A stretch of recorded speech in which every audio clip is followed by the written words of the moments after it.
Hello and welcome to another JP video. I'm your host JonNario, and today I'm just going to do a regular commentary on one of the ideas that I have from way months back.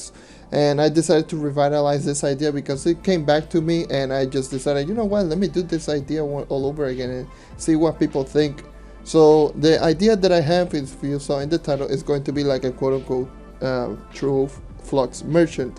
So this is Flux, a Flux merchant that is going to buy all of the resources and all of the unwanted items, pretty much all of the items in the game, but on a set amount of price, but you can just sell it to that NPC. And yeah, it's going to make pretty much every single item much more consistent. Speaking of consistency, that's one of the things that I actually did notice about everyone that actually likes to make a lot of Flux or just makes a lot of Flux and just grinds a lot of Flux, is just that a lot of people that grind Shadow Tower if you're on console, Geo Topside if you have high Magifying, and Nitro Glittering if you have the Patience or something like that. For the most part, people actually just grind those areas, or the Geo case you could say, something like that.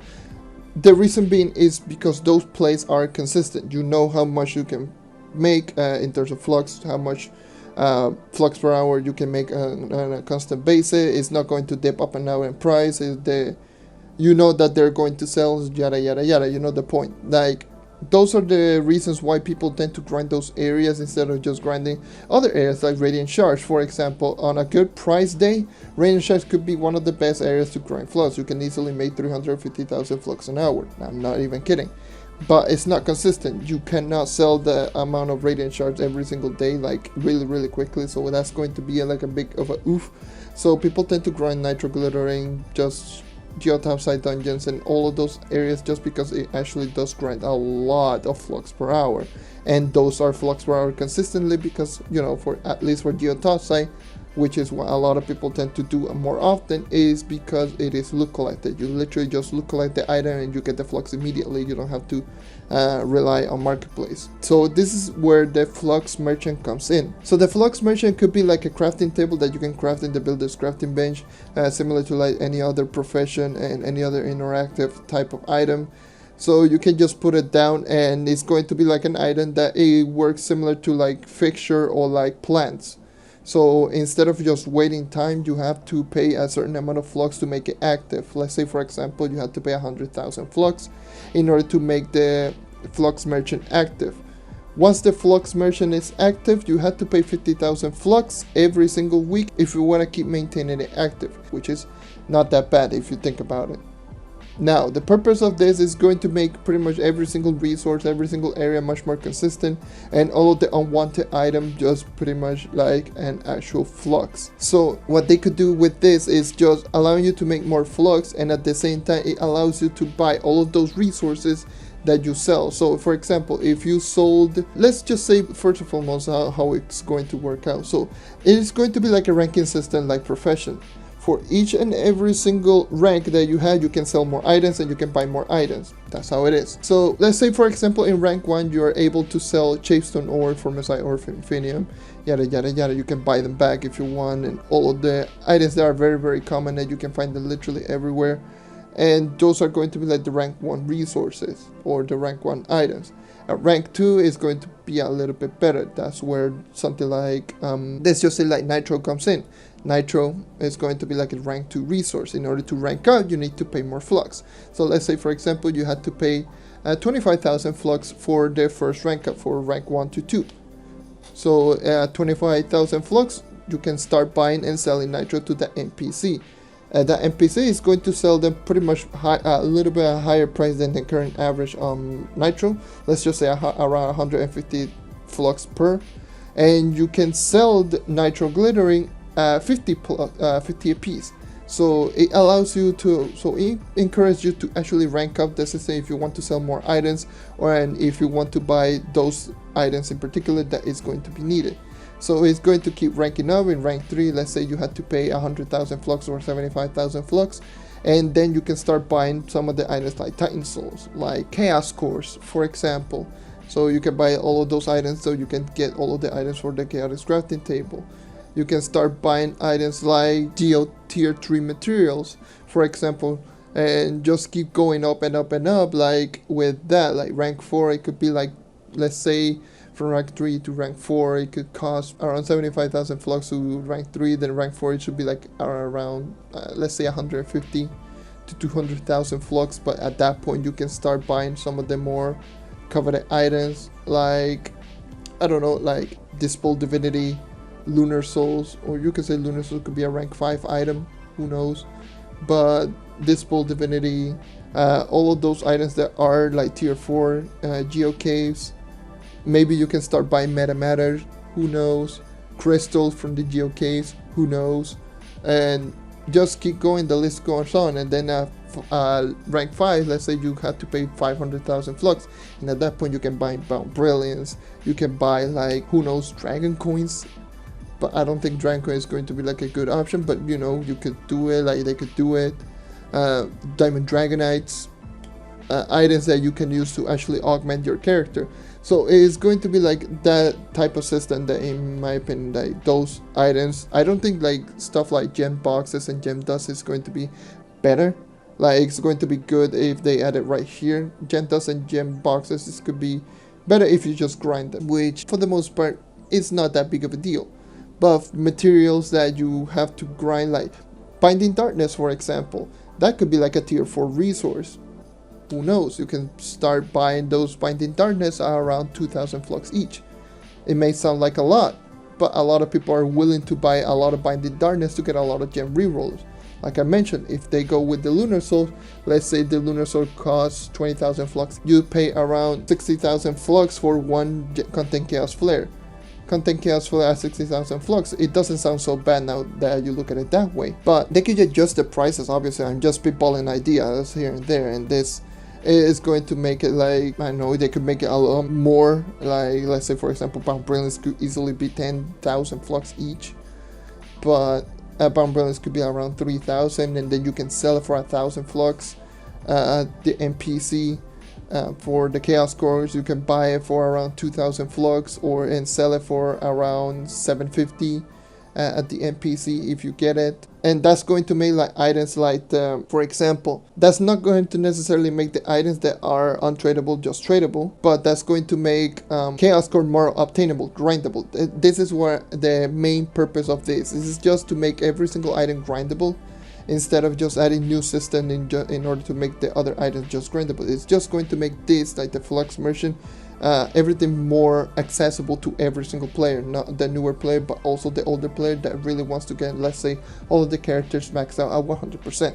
You know, they could do that. That's going to make everything much more fluid, because most of the marketplace items is going to be for mounts, and people just there are higher tiers in terms of like the marketplace could just buy it and sell it to other players. They could just sell it at a higher price than the one that you normally sell at the NPC. Let's say for example, you sell the Nitro at 50 flux per and at the NPC, so that means that the Nitro Glitter is never going to go down below 50 flux per. It's going to maintain from 50 to the amount of value that it costs if you buy it from the NPC, let's say 150 flux. So it means that the Nitro Glitter is going to be in a range of around 50 to 150. So it's not going to go over 150, and it's not going to go below 50 flux per. And that's going to make certain items that are very easy to obtain and they are very expensive, like for example tier 1 cave kelps, which you can literally just get them in the spawn in the Verdant Veins, and they cost 300 plus per, and you need 40 per low star, and that's a little bit too much. Obviously it's good for Flux, but that's a little bit too much for the newer players that really want to just increase the Geomastery, considering that the Geomastery is going to be pretty important in order to actually increase light. So making the items more accessible to all of the players, while at the same time making them more consistent.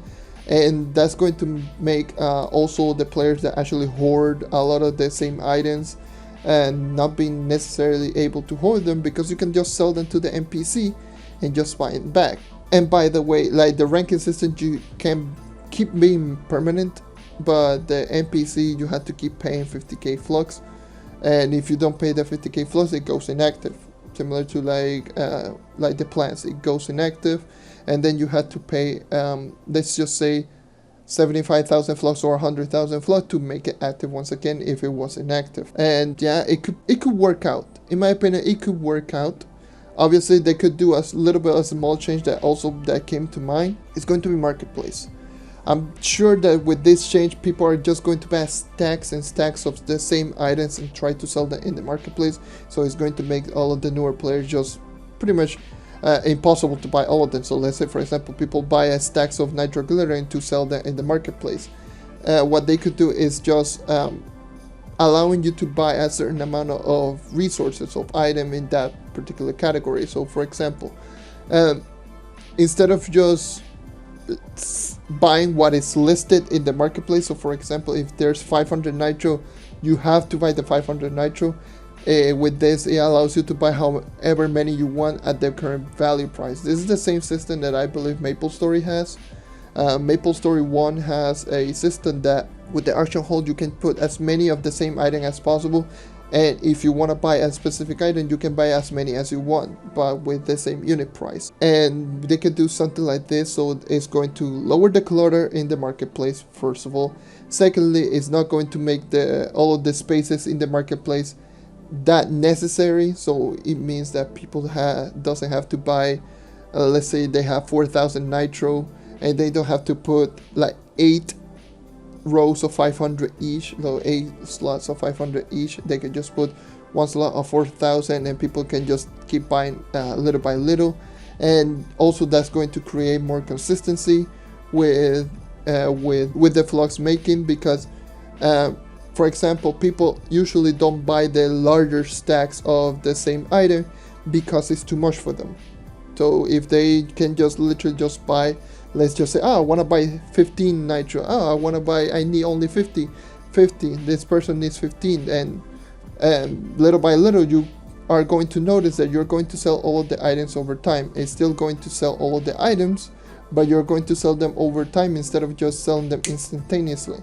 That's going to make it a little bit more consistent for a lot of the other items, like for example, like the charge circuit, like the items for the Luminopolis that cost a lot of flux. People tend to sell like a bunch of stacks. So let's say that you need only one charge circuit, but there's only like 3 that cost 10,000 flux each, and stacks of like 15. So they cost 10,000 flux each, but they're only a stacks of 15, and the stacks that are for 1, it costs, let's say, 45,000 flux. I'm exaggerating with prices, by the way, it's just an example. So yeah, don't go crazy. But instead of just trying to buy yourself the really expensive resource just because you need 1, you can just buy the 15,000. Instead of just buying the stack of 15, you can just buy 1, and that's it. You buy the item that you need, and the seller can sell all the items much more consistently. With that and the Flux merchant, that's going to make the Flux economy fluctuate much better, in my opinion. This is all personal opinion, this is all my own personal idea. And yeah, that's pretty much all I gotta say with this. Let me know in the comments below if you actually like this idea. I'm just going to say that this is just my own personal idea that I just came up with like a long time ago, and I actually just did write it down, some notes and all of the things that I just mentioned. And honestly speaking, I think this is going to be a pretty cool idea. Let me know in the comments below, what do you think? Do you think it's going to be a cool idea? Do you think it's going to be like a bad idea that's going to ruin the marketplace? And if you really like the idea, that if you think that this is going to benefit the game more often, then share the video out. I feel that this is going to be like a really solid idea that's going to pretty much solve all of the time gated problems, because you can technically just grind all of the items like Bomb Brilliance, Chaos Core, Lunar Soul, Time Soul, Disciple Divinity, yada yada yada, Diamond Dragonite, Dragon Coin, so on and so forth. Everything but Gem Dust and all that sort of stuff. And even still, if you want to go ahead and put Gem Dust on all of that, that could just help out with the sync on the Cosmic Gem Dust. Like for example, I got 7 million Cosmic Gem Dust on my account. I don't know what to do with that, because all I got is level 25 on all of my gems in Cosmic. So yeah, I mean, that could help out a little bit, so who knows. I mean, that's going to be pretty much everything for today. Thank you for watching, thank you for taking out. As always, share this video if you want to just go ahead and just think that this is going to be a good idea. And let me know what your thoughts on this, and if you want to add some more, let me know in the comments below. And yeah, Thank you once again for watching. Leave a like if you want to help the channel grow, subscribe if you want to see more content like this, and that is all for today. Once again, thank you for watching, and I hope to see you next time. Take care and keep on hunting.